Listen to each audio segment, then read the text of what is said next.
Titiro, look, here comes Tamanui Te Rā. Mōrena, Mr. Sun. Mōrena, Pāpā Rākau. Kia ora, my name is Kōkā. Here in the forest with me, the 5 Patupaiarehe. Let's go and meet them. Time to wake up, Tākaro Tribe.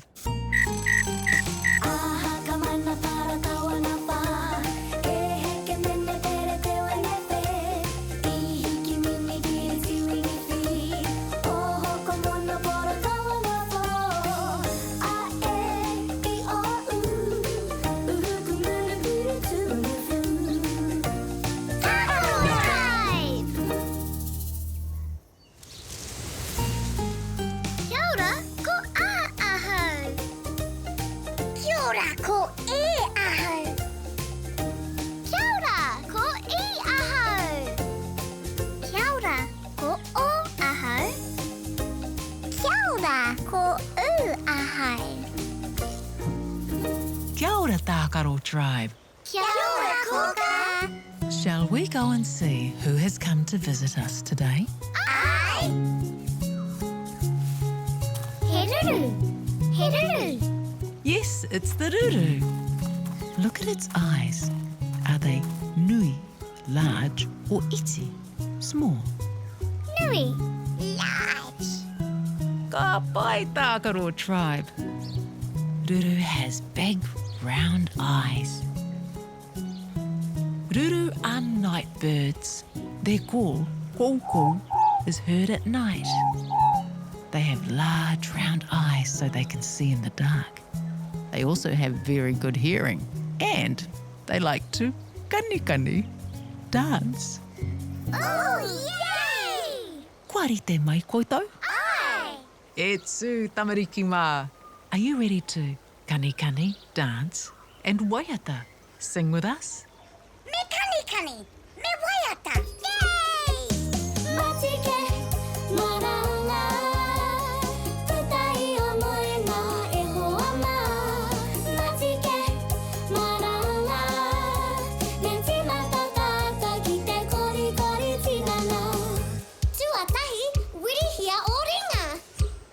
Tuarua, wirihia o waiwai. Tuatoru, whātoro i te tinana. Tahi, rua, toru kei te rite.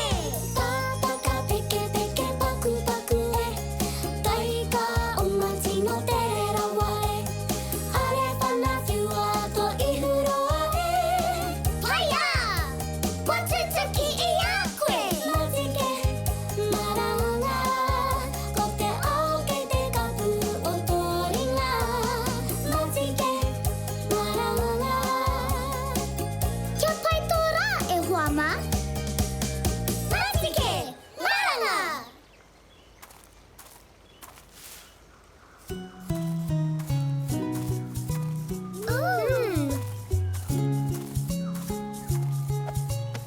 Oh, what is that Ruru has given to you? Aua!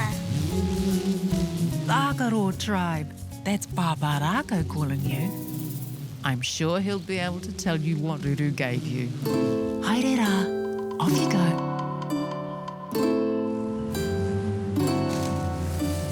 Tamariki mā, noho mai, ki aku kaki aka, whakarongo mai, ki ngā kōrero, o te ao marama.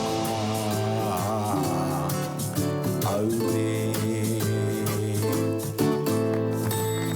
Tēnā koutou, Tākaro Tribe. Kia ora, Pāpā Rākau! Did you enjoy dancing with the ruru? Aira! Don't care. Awesome. I see you've brought something along with you. Do you know what it is? Aua! Let's take a closer look. Ooh! Yay! There are 2 lengths of rope, taura, hanging down from the bar. Taira! Rope! There's a nohoanga, seat, attached to the ropes. Nohoanga! Feet! Ooh, exciting. You can sit on it and swing backwards and forwards. It's a Tārere.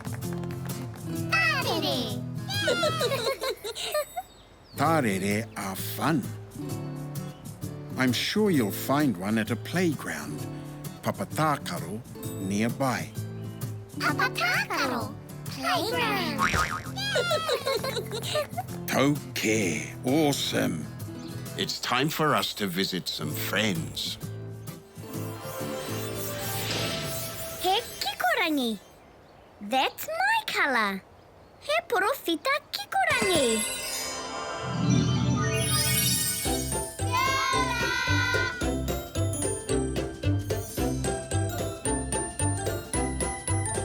Kia ora, tamariki mā. There are lots of things to play on at a Pāpā Tākaro playground. You can climb up some. You can turn round and round. And you can swing on some.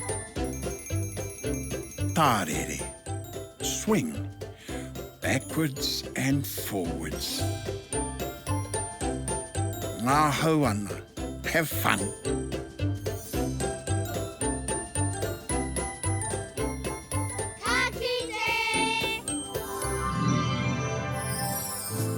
Tārere.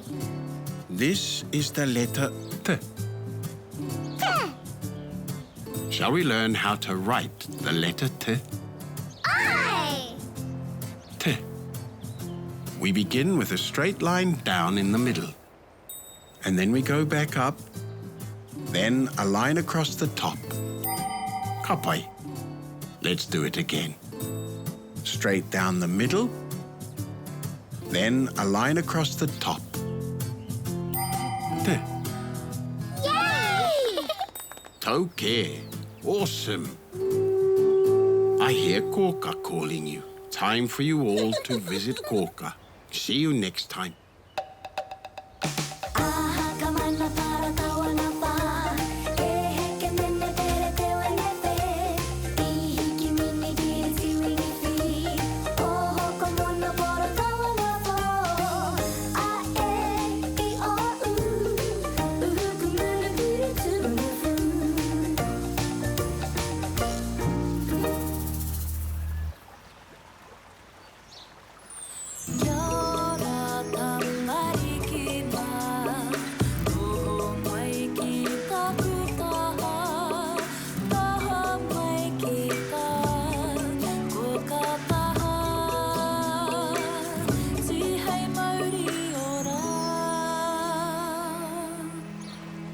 Kia ora, Tākaro Tribe.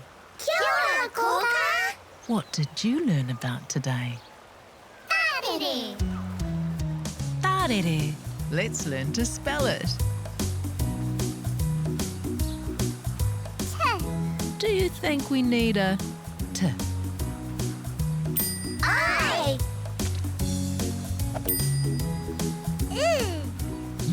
Do you think we need an U?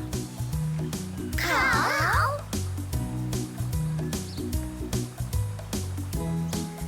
Ah. Do you think we need an A? Ai. R. Do you think we need a R? Ai. O.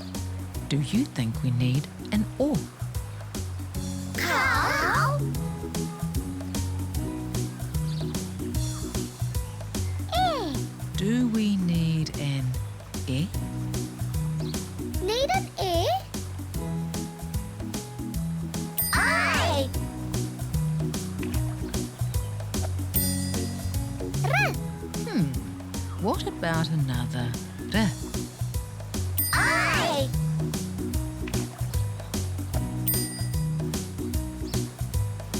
E. Do we need another E? I. Tino pai. Very good. That's all the letters we need.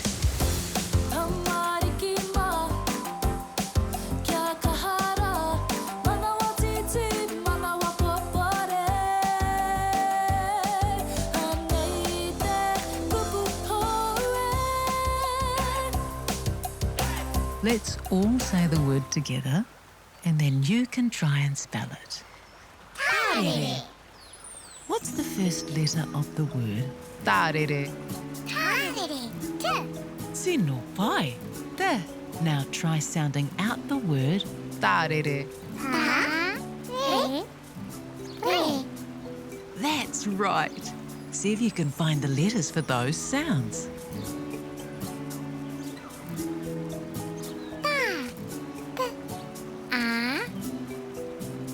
Re. Re. E. Re. Re. E. Tarere. Did you manage to spell the word Tārere? Ta. Re. Re. Tarere. Tarere. Yay! Tino pai. Very good. I knew you could do it.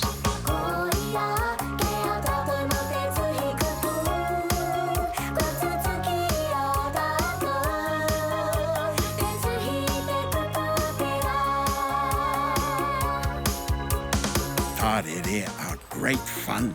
It has a nohoanga seat. You can sit on it and swing backwards and forwards. Ta-re-re. Tārere.